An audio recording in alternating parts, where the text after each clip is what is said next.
આપણે વાંચીએ કે મુંબઈથી એમણે સ્પેશિયલ બીજી ખેરને પત્ર લખી અને લાઇબ્રેરીમાંથી નારેશ્વર ગ્રંથ મંગાવીને વાંચેલો, નિરંજન રઘુનાથાંચ્ય ગ્રંથ.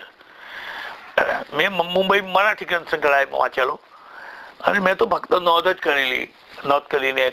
પણ કહેવાનો મતલબ એ છે કે બાપજીએ જે લખ્યું તે પણ દત્ત ભગવાન એમને સ્વાભાવિકતાથી જે લખાવતા, અને એમાંથી આ જે સમાન આવે. ઘણી વખત એવું હોય છે કે સમાન આવી જાય તો એમ કે એકબીજાની કોપી કરીએ એવું ગણાય. ભાઈ એવું કોપી નથી હોતી, એક જ સરખો અનુભવ થાય દરેકને. તો આ નિરંજન રઘુનાથ એવા અનેક સંતો થયા. દાખલા શ્રીપાદ વલ્લભ અને નરસિંહ સરસ્વતી એ તો મુખ્ય જ થયા, પણ એવા એક માણેક પ્રભુ થયા. એ માણેક પ્રભુ પણ દત્તનો ચતુર્થ અવતાર તે બાજુ મનાય છે. દત્તાત્રેયનો ચોથો અવતાર એટલે માણેક પ્રભુ. એ તમે માણેકનગર જાઓ તો આજે પણ એનો જે વૈભવ એ જબરજસ્ત છે, એની પ્રવૃત્તિઓ પણ સરસ છે. વૈદિક સંસ્કૃતિને ઉત્તેજન આપવું, વિદ્યાર્થીઓને મફત રાખીને ભણાવવાના, કંઈક 8-10 વર્ષનો બાળક હોય એને વેદ બધા મંત્રો ભણાવે અને કોલેજ સુધીનું શિક્ષણ ને એમાં પણ પ્રવૃત્તિ બધી થાય. રમત ગમતને પણ ઉત્તેજન આપે. એમને ત્યાં જે દત્ત જયંતિ ઉજવાય છે એક વખત જોવા જેવી છે. દત્ત મોટું કમ્પાઉન્ડ છે એમનું, અને મંદિરની કમ્પાઉન્ડની વોલ આપણે નારેશ્વર હમણાં મંદિર તેના કરતા ઊંચી છે. તો એ બધી જ સરસ એવું ફૂલથી શણગારીને એ આખો જે માહોલ ઉભો કરે, ભવ્યતા જેને કહીએ એ ભવ્ય ત્યાં આગળ એ થાય. તો માણેક પ્રભુ જયારે હતા ત્યારે માણેક પ્રભુ નગરની જે ઉત્પત્તિ થઈ તે એવી રીતે થઈ કે માણેક ત્યાં નહોતા રહેતા, ફરતા રહેતા. બીજે એક વખત એ જંગલમાં થઈને માણેક પ્રભુના ભક્તો જતા હતા, એટલે ચોરોએ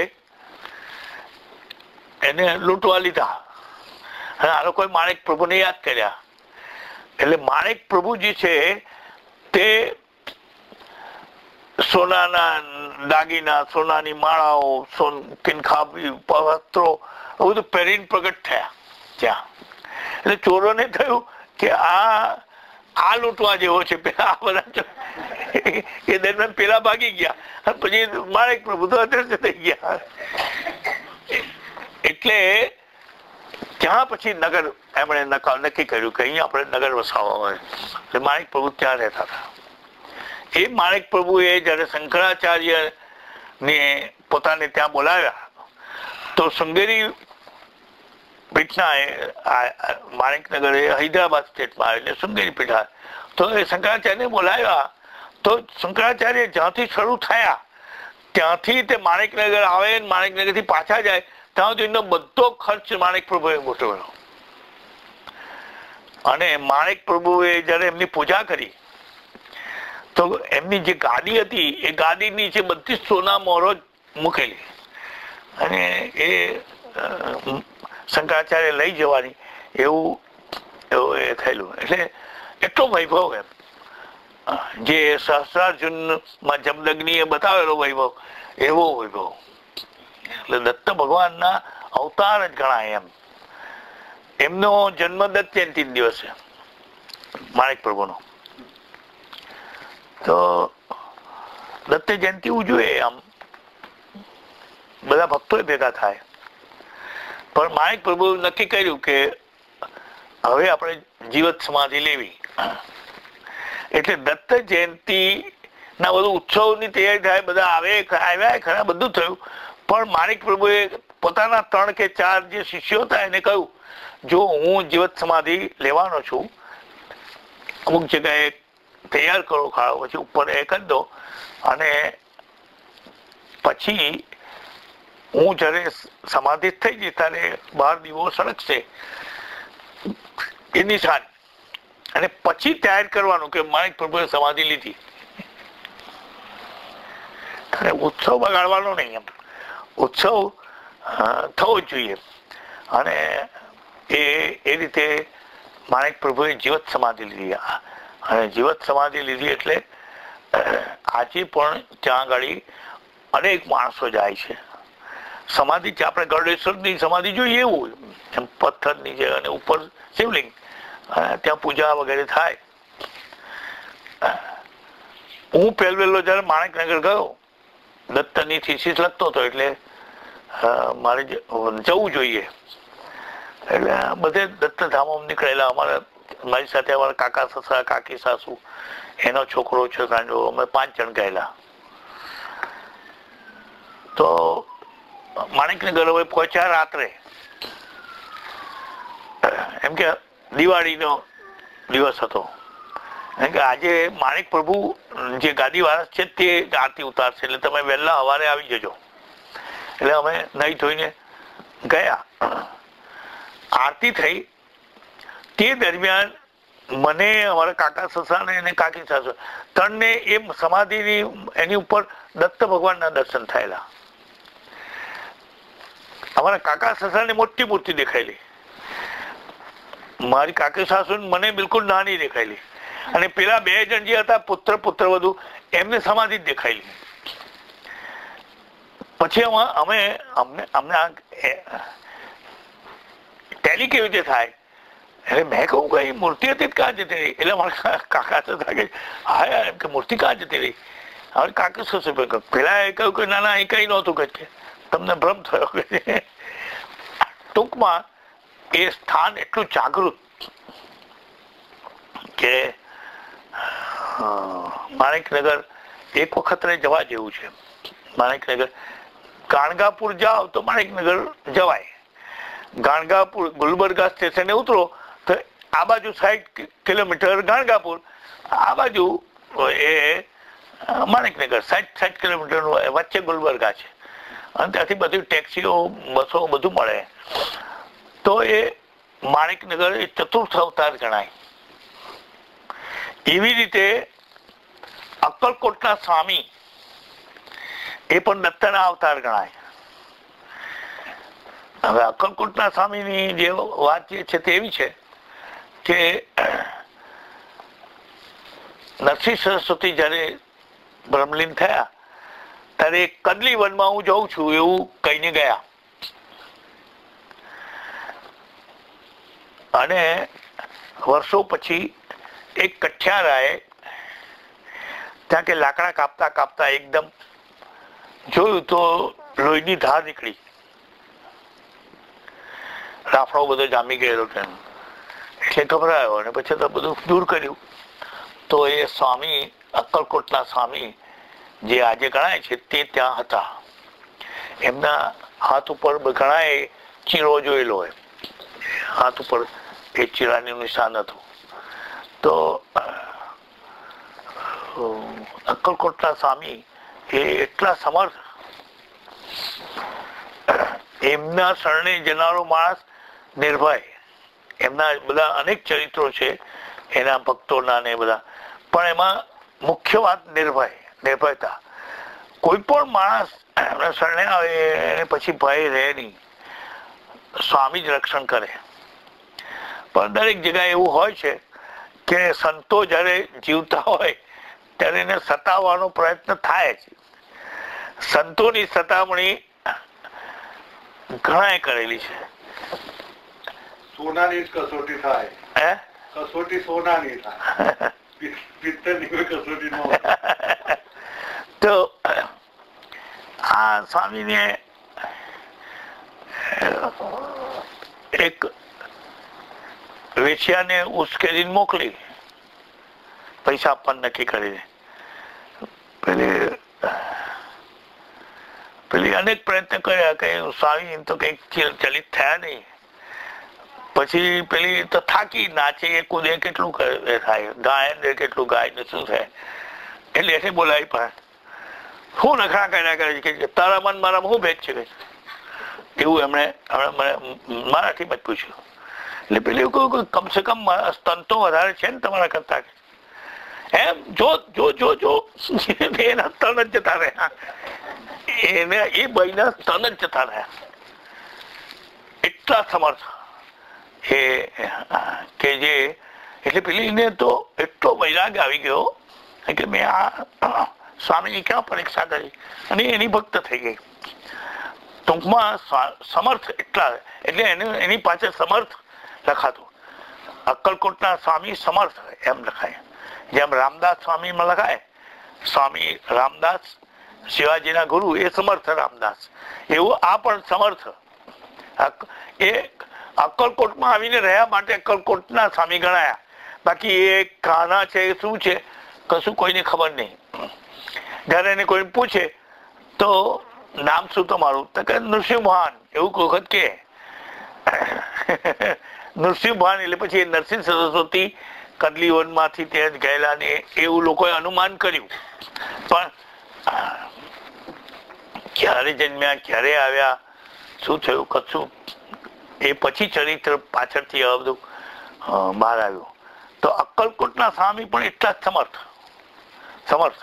એટલે તે સાઈડ ઉપર ચતુર્થ અવતાર તરીકે માણેક પ્રભુ એ કહેવાય છે અને ચતુર્થ અવતાર એ આ અક્કલકોટના સ્વામી પણ કહેવાય છે. કારણ કે દત્ત, શ્રીપાદ વલ્લભ, નરસિંહ સરસ્વતી અને આ બાજુ માણેક પ્રભુ ને આ બાજુ અક્કલકોટના સ્વામી એમ બને.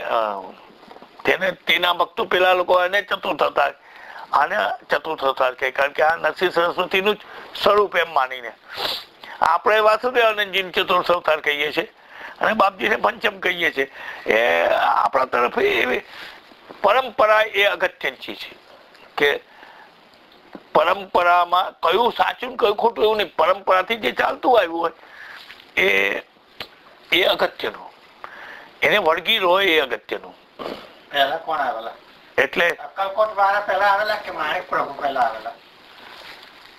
એટલે એની દ્રષ્ટિએ નથી સંભળાતું. એમ કે છે કે પહેલા માણેક પ્રભુ થયા હતા કે અક્કલકોટના સ્વામી પહેલા થયા? માણેક પ્રભુ પહેલા. માણેક પ્રભુ.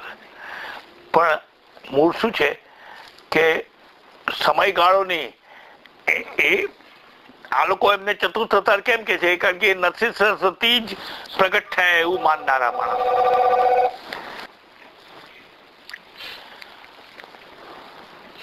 તો આ પરંપરા બે અલગ પડી એમ ટૂંકમાં કે આ બાજુ. અને એટલે માણિક પ્રભુનો જે વેશ છે એ સાઈડનો યવન રાજાઓના દરબારમાં જેમ બધા એ કરે એવો વેશ છે, મુસલમાની લગભગ લાગે એવું. અને એ માણિક પ્રભુની ગાદી ઉપર જે આવ્યા બધા એમાં એક જે બીજો આવ્યો એટલે તે પણ એટલો જ સમર્થ, એને પણ જીવત સમાધિ લીધી, મનોહર માણિક પ્રભુ. તો એને પણ જીવત સમાધિ લીધેલી. અને આજે એ ત્યાં જે તમે જાઓ દર્શને અને કઈ પણ તમારી કામના હોય એ પૂર્ણ થાય જ માણિક પ્રભુનું. એવું અક્કલકોટમાં પણ છે. અક્કલકોટના સ્વામીનું તમે ચરિત્ર વાંચો અને આપણે પણ જઈએ તો એ ગાણગાપુર જનારો માણસ અક્કલકોટરે જાય છે અને માણિકનગર જાય છે, કારણ કે લગભગ નજીક છે. સોલાપુર થી કેન્દ્ર રાખો તો અક્કલકોટરે જવાય, ગાણગાપુરે જવાય અને માણિકનગરે જવાય.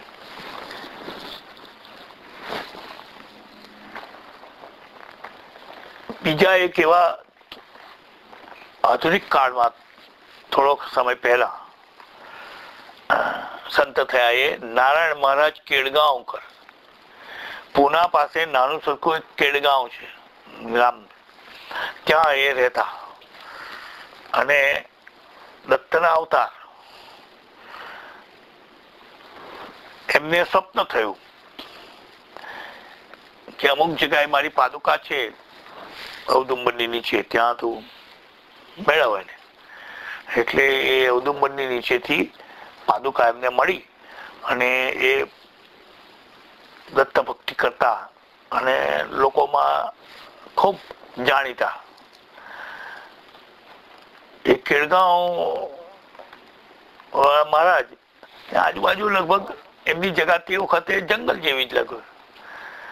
તો વુડહાઉસ નામનો એક અંગ્રેજ શિકારે નીકળેલો અને આમાં અટવાયો.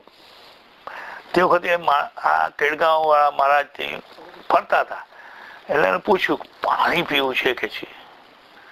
હવે પાણી એમ કહીને એમણે હાથ જ કર્યો એટલું અને ત્યાં પાણીનો ઝરો નીકળ્યો. પેલાને આશ્ચર્ય થયું કે હું અહીંયા આગળ આવ્યો તે વખત કશું હતું નહીં અને આ પાણી એમ કહેવાય ને એને તરસ છીપાવી. પછી એને ટાઈમ્સ ઓફ ઇન્ડિયામાં છાપ્યું પણ ખરું પોતાનો અનુભવ. એવા સમર્થ એ કેળગાંવ વાળા મહારાજ. અને અમારા સુમનભાઈ છે ને એ ગયેલા ત્યાં. સુમનભાઈ ને એક બીજા ભાઈલાલ માસ્તર હતા. તો કેળગાંવ વાળા મહારાજના ઉત્સવમાં ગયા તો એમ કે ગુજરાતથી આવ્યા છે એ ગુજરાતીઓને બબે લાડુ વધારે મૂકો લાડુ ખવડાવેલા. એ લોકો વાત કરે કે કેળગાંવ વાળા મહારાજ એટલે એ પણ એટલા જ સમર્થ એમ. દત્તના ઉપાસક ગણો કે પછી દત્તના અવતાર ગણો બધું આ ઉપાસનાનો જ ઇતિહાસ છે. દત્ત ઉપાસના જ્યાં એટલે બધા રાજાઓને કરી પુરાણ કાળની થઈ. પછી આ આધુનિક કાળની બધી દત્ત ઉપાસના છે. એટલે કેળગાંવ વાળા એવું નારાયણ મહારાજ જાલવણકર એવી જ રીતના સમર્થ થયેલા. એ આજે આપણે શહેરમાં જે ઇનામદાર હતા એના ગુરુ થતા હતા. એટલે નારેશ્વર મહાદેવમાં એ જાલવણકર મહારાજનો ફોટો મુકાયેલો છે. નારાયણ મહારાજ જાલવણકર, નારાયણ મહારાજ કેળગાંવકર. પછી એક જે છે તે દત્ત મહારાજ અષ્ટે નામનું ગામ, એમાં દત્ત મહારાજ બાપજી જેવું જ ચરિત્ર એમાં આપણે જોઈએ. બ્રહ્મચારી પણ ખરા, બધી જ પૈસો લેવાનું નહીં, ફળાણું બધું જ. આપણને એમ થાય કે બાપજીએ આની કોપી કરી. એ એટલી હદ સુધી બાપજીની સાથે સામ્ય. દત્ત મહારાજ અષ્ટે, અને બહુ નાની ઉંમરમાં બ્રહ્મલીન થઈ ગયેલા. તે અષ્ટે નામના ગામમાં એમને સમાધિ. પણ એ પણ એટલા જ સરળ સમર્થ. તો આ આધુનિક કાળમાં આવા બધા ઘણા, એટલે આપણે જે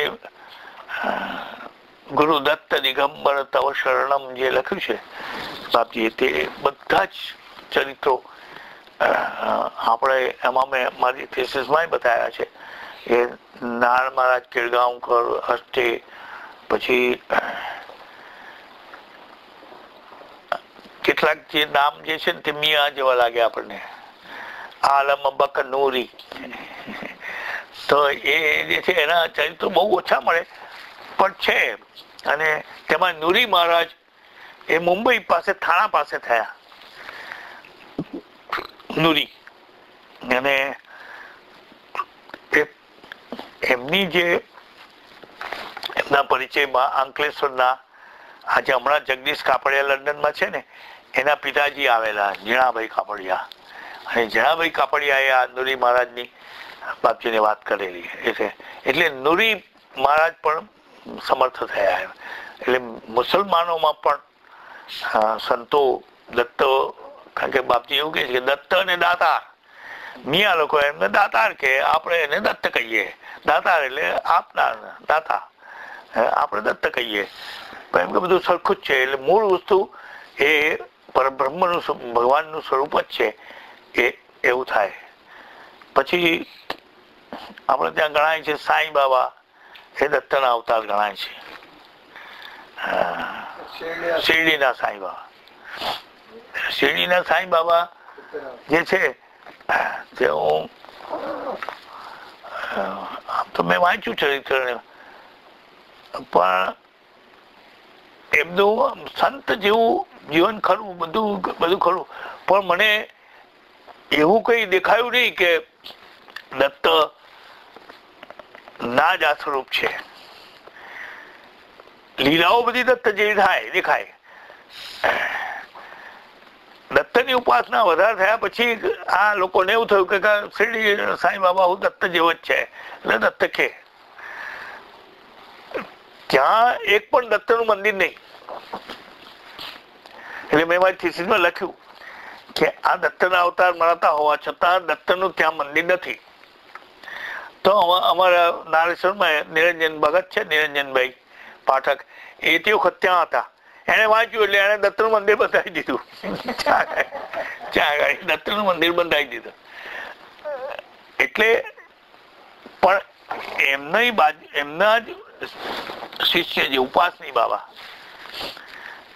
અને ગોદાવરી મૈયા, એ લોકો દત્તનું ત્યાં મંદિર બનાવેલું છે. બિલકુલ 6 કિલોમીટર દૂર ત્યાં સાકોરી છે, સાકોરી.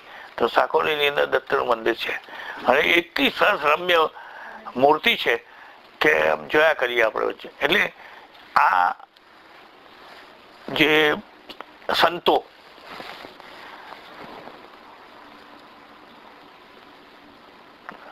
માણેક પ્રભુ, અલખ નિરંજન, બધા લગભગ ઘણા ખરા આવી ગયા. પછી સ્વામી મહારાજ, ગાડા મહારાજ, બાપજી, એ બધા બિલકુલ આધુનિક છે અને એમના વિશે આપણે બધું ઘણું જાણીએ છીએ. સાંઈ મહારાજ ની જે વાત કરીએ તો મેં તમે કહ્યું કે એમણે જ બધું દત્ત વિશેનું સંશોધન કરીને ગ્રંથો લખ્યા. મેં ગયા વખત કહ્યું બધું ગુરુચરિત્ર ને આધારે જ લખેલું છે. પણ એટલા વિદ્વાન કે ટીકામાં એ પછી પોતાની વિદ્વત્તા બતાવે. પેલામાં ગુરુચરિત્રના આધારે જ જાય, ટીકામાં એમણે બધી પોતાની વિદ્વત્તા બતાવે અને ટીકા ગ્રંથો બહુ જ સરસ. તો સાંઈ મહારાજે એટલું બધું સાહિત્ય લખ્યું કે જ્યારે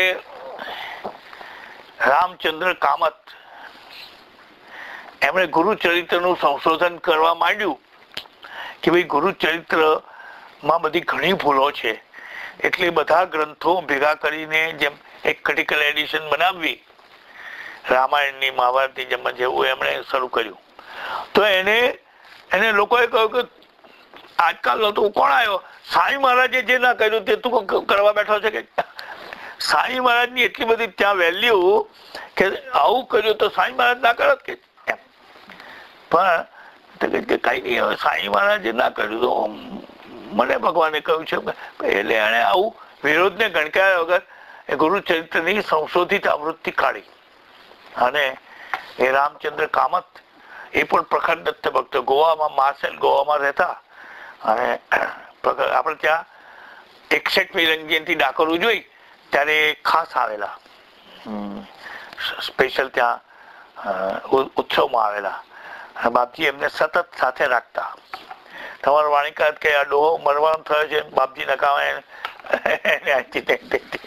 પણ પેલી એમને ખબર નહીં કે આ તો સંશોધનકાર છે, સારામાં સારો દત્ત ભક્ત પણ છે.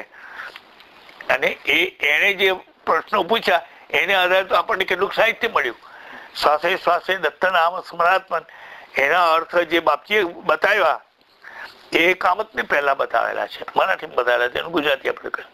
એટલે કામત જે છે એ સંશોધનકારને આવી મુશ્કેલી સાંઈ મહારાજ જે કામ કરેલું તેને લીધે પડેલી. એમ કે સાંઈ મહારાજે ના કર્યું તું કે કરવા આવ્યો. અને આપણે ત્યાં હમણાં ચાલ્યું છે દત્ત ભાવની ભૂલો બતાવીને કે આમ નહીં બોલવાનું, આમ બોલવાનું, એવું બધું અમારા કુલીનભાઈએ બધી ઘણી કાઢી છે કે તમે લોકો બધા બોલો છો. તો એ ભૂલ ન થાય એ આપણે જોવું જોઈએ. એમ કે ભાઈ બને ત્યાં પછી ગામડામાં જેટલું ધારીએ એટલું સહેલું નથી. ગામડાના લોકો તો ગામડિયા રીતે જ બોલવાનો, ગામઠી રીતે જ બોલવાનો. એ દોડ્યો એવું નહીં બોલે, દોડ્યો જ બોલે, દોડ્યો જ બોલે. પણ ભગવાન જે છે તે માન્ય કરે. અમારા ત્રંબકભાઈ નો એમાં એક સરસ પ્રસંગ છે. દ્વિસહસ્ત્રી ગ્રંથના એ પારાયણ કરે. દ્વિસહસ્ત્રી ગ્રંથ જે મેં તમને કઈ વખત કહ્યું હતું કે બહુ સરસ કામના પૂરી કરવા માટેનો ઉત્તમ ગ્રંથ છે. સાંઈ મહારાજે માણગાંવ રહ્યા તે દરમિયાન લખેલો. 15 વર્ષ પછી એની ટીકા લખેલી યાદ કરીને. ગ્રંથ પાસે નહોતો. એટલો ઉત્કૃષ્ટ ગ્રંથ. તો અઘરો પણ ખરો. કારણ 2000 શ્લોકમાં 6500 ઓવીનું સાર આવે એટલે અંદર સંધિ ને એવું બધું થઈને બોલવાની જીભને લોચા પડે એવો ગ્રંથ. તો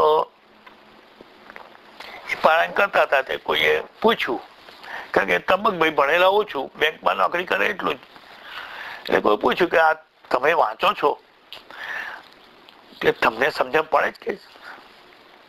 એટલે તબકભાઈ કહ્યું મને ના સમજણ પડતી, પણ હું જેને સંભળાવું છું એ ભગવાન દત્તને સમજણ પડે.